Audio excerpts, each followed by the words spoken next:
जिथे आपण प्राचीन काळातलं एक गाव, जे जुनं आणि मूळ वणी ज्याला आपण म्हणतो, ते गाव आपल्याला जर पाहायचं असेल तर हे इथे आपल्याला नदीच्या त्या किनाऱ्यावर दिसते. ही नदी आहे आणि अगदी नदीच्या या किनाऱ्यावरती ते गाव आहे.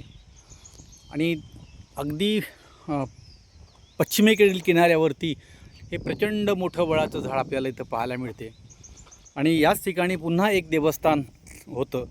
हे देवस्थान तितक्या खूप प्राचीन नसलं, म्हणजे निरगुडा जेव्हा इथं गाव होतं, परंतु त्यानंतर हे गावाचं एक पुरावा आहे की इथे आपल्याला अशा प्रकारची ही जी प्राचीन इथे लोक राहत होते.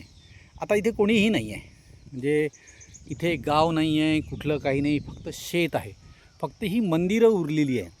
आणि ही मंदिरं तुम्हाला सांगतं की प्राचीन काळामध्ये इथे एक गाव होतं आणि अगदी पूर्वेला एक गाव आणि पश्चिमेला, नदीच्या पश्चिमेला एक गाव, अशी दोन गावं होती.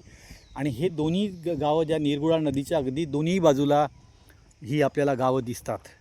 आणि म्हणजे तुम्हाला नदी म्हणजे निरगुडा हे एक काही नदीचं नाव नव्हतं, तर नीर आणि गुडा असं हे एक नाव होतं. नीर म्हणजे पाणी आणि गुडा म्हणजे गाव. आदिवासी लोक याला गुडा म्हणत असे गावाला, छोट्याशा गावाला.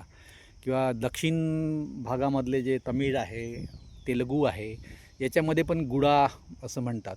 म्हणजे गुडा म्हणजे गाव आणि नीर म्हणजे पाणी.